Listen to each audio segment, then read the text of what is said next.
መጻሕፍት በቀለም ይጻፋሉ፣ የሰው ልብ በእግዚአብሔር እጅ ይጻፋል።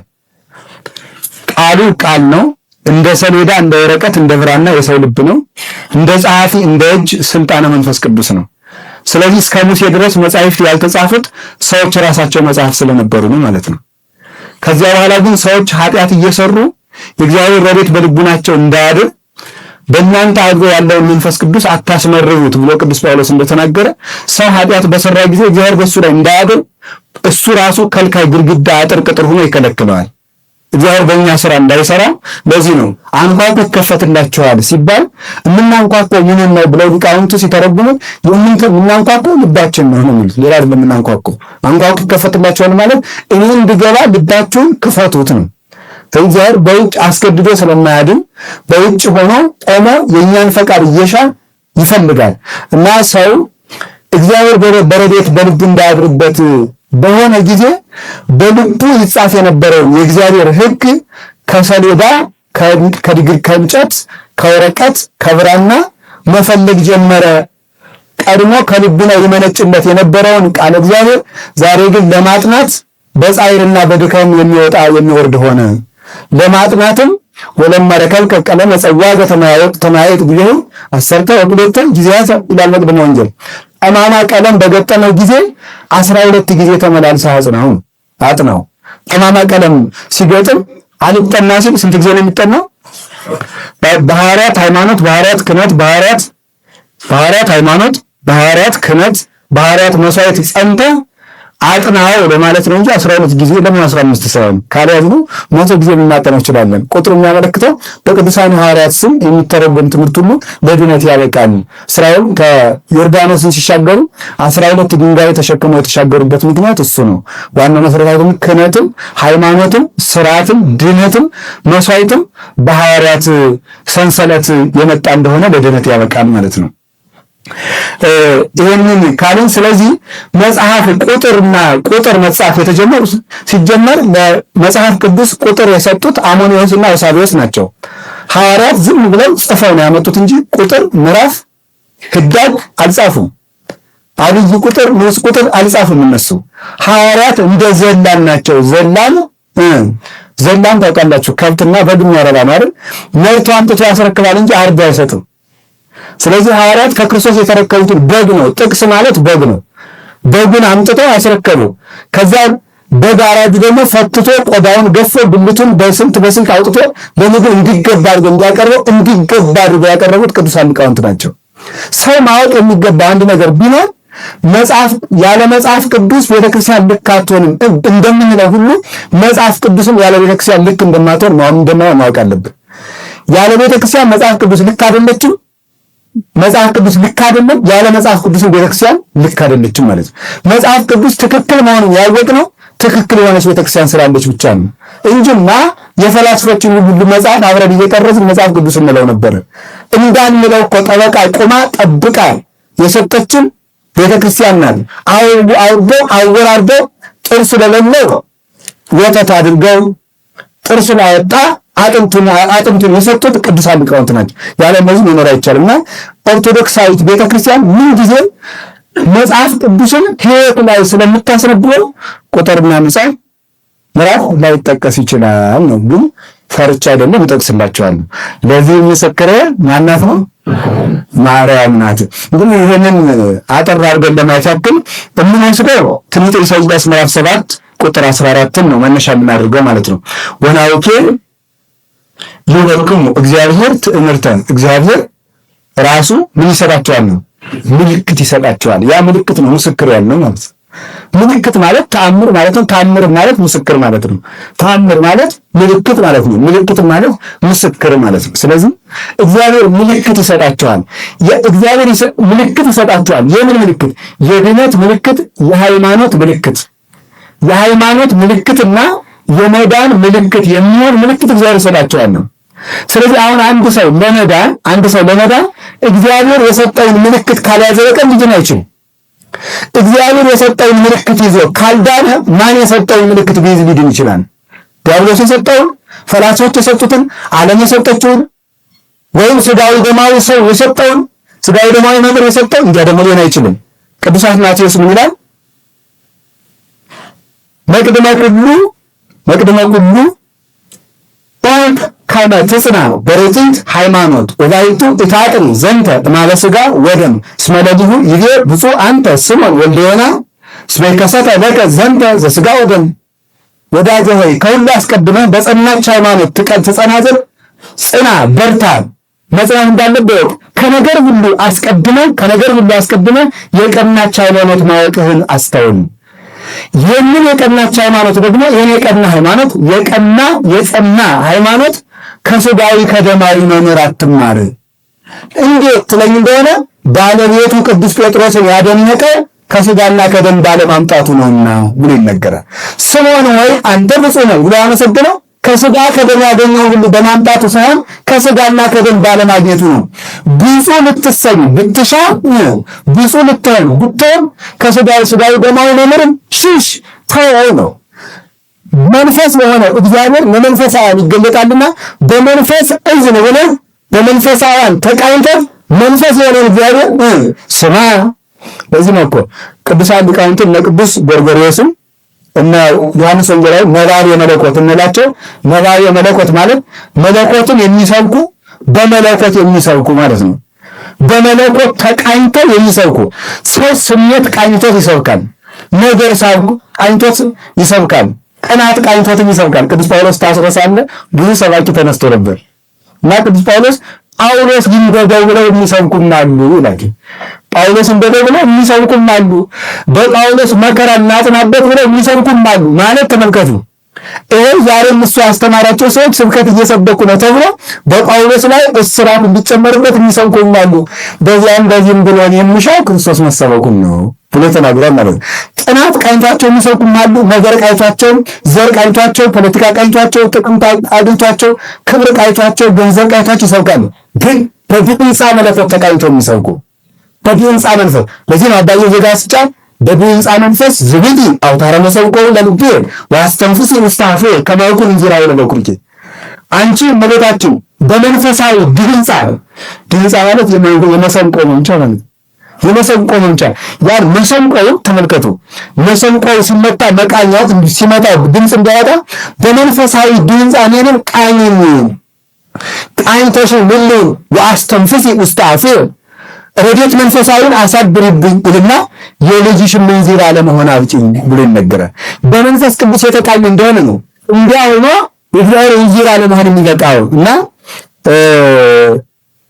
ነቢያት ሐዋርያት በጻፉት መሰረት እግዚአብሔር የሰጠንን ምልክት ከመያዝ በቀር እግዚአብሔር የሰጠንን ምልክት ልንይዝ አንችልምና ድንግል ማርያምን በነገራችን ሁሉ መሃል የሚይዛት ለዚያ ነው። እግዚአብሔር ምልክት አድርጎ ስለሰጠን ያቺ ምልክት ድንግል ማርያም ነው ያለን አስረዳት። ወላሂ ድንግል ትጸንስ ወተወልድ ወልደ። እነሆ ይህች ምልክት ማን ናት ስንል እዛው ዝቅ ብሎ እነሆ ድንግል በድንግልና ትጸንሳለች ስሙንም አማኑኤል ትለዋለች ብሎ ይነገራል። ስለ ቃሉ እግዚአብሔር ስሙ የተመሰገነ ነው። እንደዚህ ካሉ ድንግል ማርያም ማን የሰጠን ምልክት ናት? አንዳንድ ጊዜ ልንገራችሁ፣ እግዚአብሔር ይህንን ወረቀት ተሸከሙ ቢላችሁና አትሸከሙ የሚል ሰው ቢመጣ ምን ብላችሁ ተመልሳላችሁ? መጻጉዕን እንዲህ ያለ ችግር ገጥሞት ነበረ። አልጋን ተሸክመ ሄድ አለ ጌታ። ተሸክሞ ሲሄድ ተሰንበት ነው አትሸከም ማለት ምን ብሎ እንደመለሰ ታውቃላችሁ? እስመ ዘአህወኒ ውእቱ ይቤለኒ ጹር፣ ያዳነኝ ተሸከም ብሎኛል። እስኪ በሉ ያዳነኝ ምን ብሎኛል ነው? ተሸከም ብሎኛል። አልጸናበትም። ችግሩ ግን ይሄ ነው፣ አልጸናበትም እንጂ መልሳችን ክርስቶስ የሰጠንን ያስጥሉን የሚፈልጉ ካለ መልሳችን ያዳነኝ ተሸከም ብሎኛል። ደግማችሁ በሉ ያዳነኝ ማን ነው? መድኃኒታችን ያዳነን መድኃኒዓለም ለድነት ምልክት የምትሆን እናቱ ስሟን ተሸክመን እንድንዘር ስንቅ እንድናደርጉ በስሟ እንድንመኝ በስሟ እንድንኖር በስሟ እንድንሰክር በስሟ እንድንጸልይ ስሟ እንዲጣፍጠን ምልክት አድርጎ የሰጠን እሱ ነው። እሷ ማርያምን ተዋት የሚል ሰው ካለ የክርስቶስን የማዳን ስራ የክርስቶስን ሀብት መንፈሳዊ የተቃወመ ከሃዲ ነው ማለት ነው። ከሃዲ ነው ማለት ነው። ለዚያው ሃይማኖትም የለው። ድንግል ማርያም የሌለችው ሰው መንግስተ ሰማያትን ሳይሆን የሚያጣው ማንን ያጣው? በነገሩ መንግስተ ሰማያት ራሱ ክርስቶስ ነው። ማንን የሚያጣው? ራሱ እግዚአብሔር የለው። ምክንያቱም እስመ ዘአፍቀረ ለወላዲ ዘኒ ያፈቅር ዘኒ ተወልደ እምኔሁ አለ ዮሐንስ በመልእክቱ አንደኛ ዮሐንስ ምዕራፍ 5 ላይ ልጁን የሚወድ ሰው ማለት ነው አባቱን የሚወድ ልጁን ይወዳል ነው። ልጁን የሚወድ ደግሞ ማንን ይወዳል? አባቱን።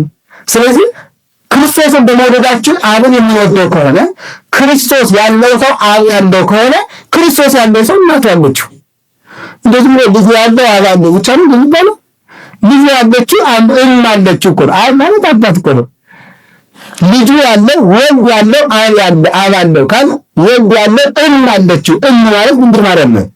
የክርስቶስ አባት አባታችን ከሆነ ክርስቶስ እናት እንዴት እናታችን አትሆንም? ወይስ ደግሞ ይሄ ጣዖት እንደሆነ አናውቅም? ክርስቶስ እናቱ ያደረጋትን ፍጡር የሆነች እመቤት ለኔ እናት አልሆነች ማለት ከክርስቶስ እበልጣለሁ ማለት ነው። እንግዲህ አንተ ሰው ጣዖት ነህ ማለት ክርስቶስ እናቴ ያላትን ለዚያው ሁሉን ቻይ ነኝ ብሎ አስገብቶ እናቱን ሳይ በአማላጅ እናቱን ያላትን ማለት ነው።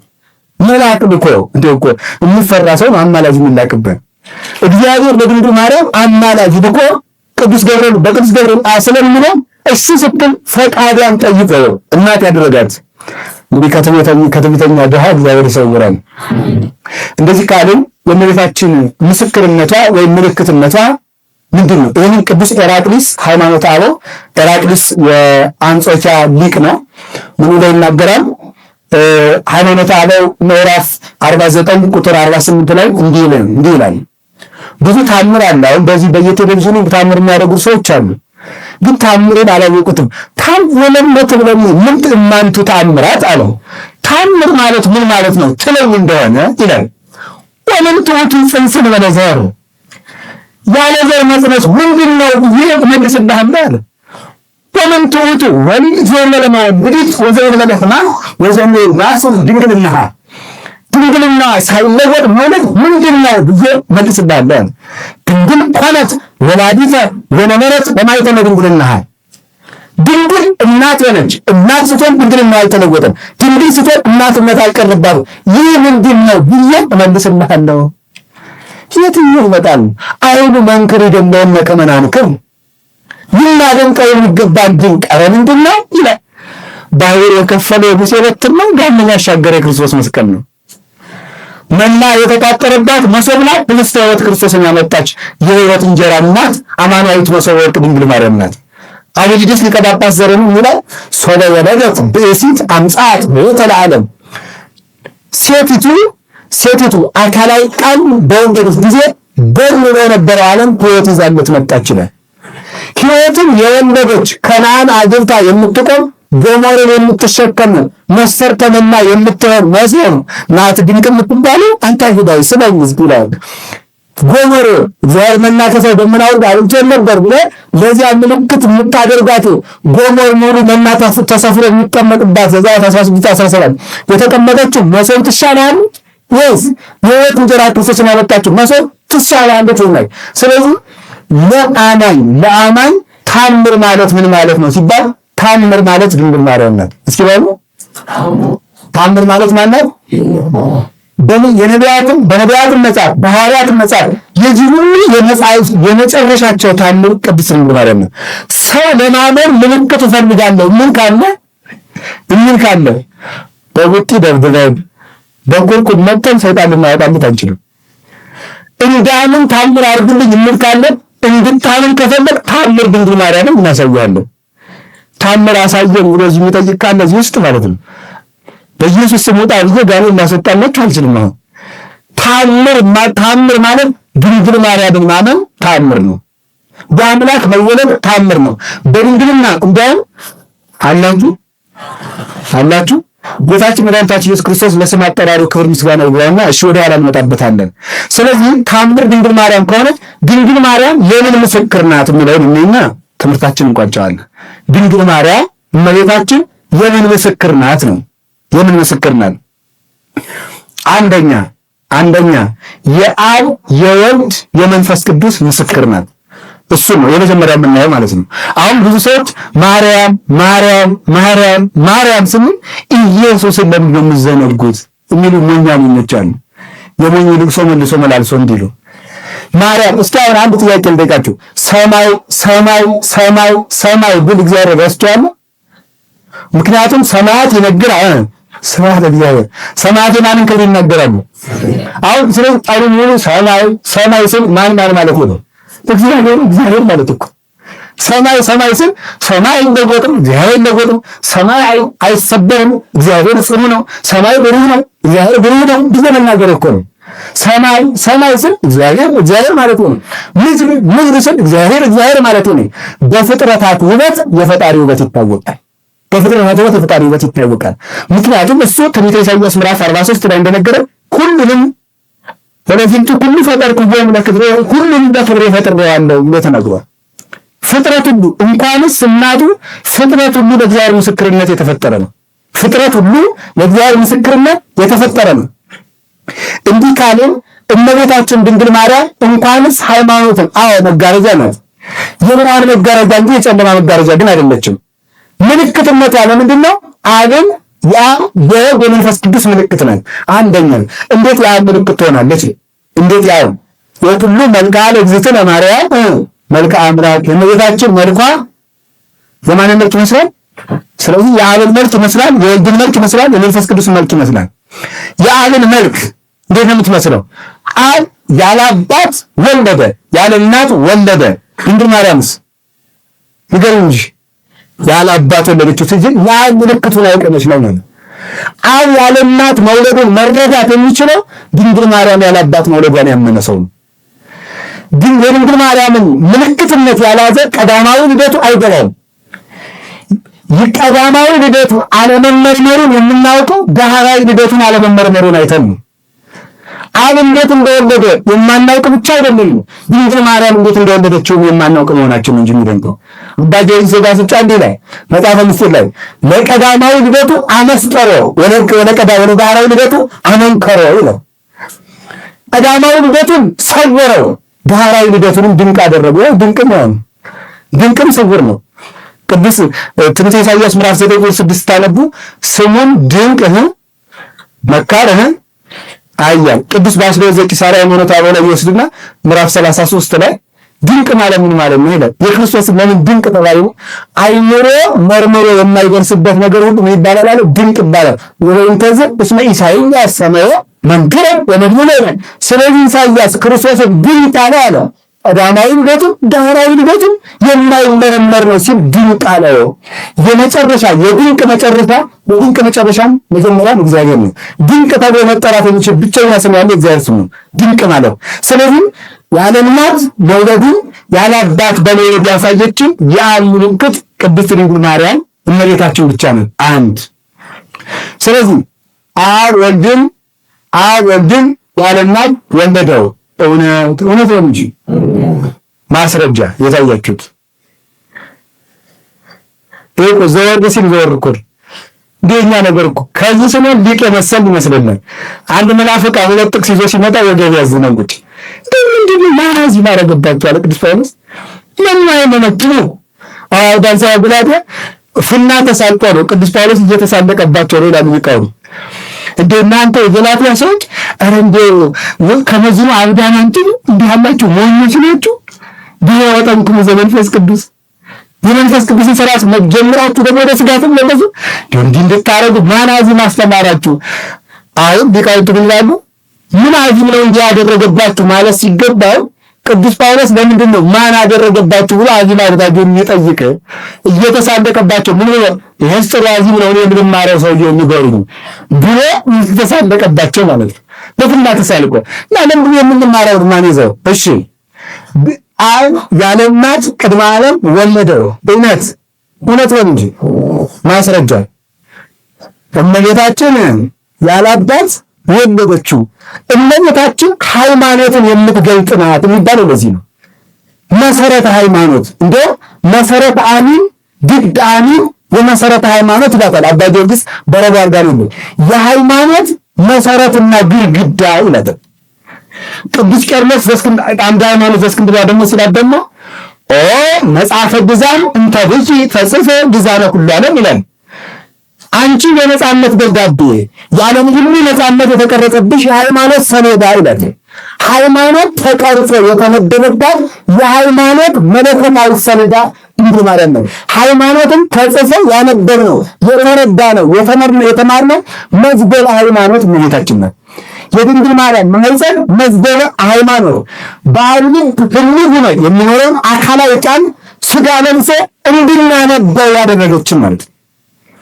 ቃል በልብ እያለ ቅዱስ ቴዎዶጦስ ዘንቆር ሃይማኖተ አበው እንደሚለው የሰማ አንተ የተፈቀድክም ከሆነ ቃልህ እንደሚለው አንተ እንኳን ቃልን በልቡ እያለ በሰሌዳ ስትጽፈው ከልቡ ሳይነጠል በሰሌዳ ላይ ይቀርጻል ብሎ እንደተናገረው ቃል ልብነት ሁሉ በሳ ሰሌዳነት ተቀርጾ አካላዊ ሥጋን በሥጋ የዳሰስ ምንዳይ የብራና ማለት ነው።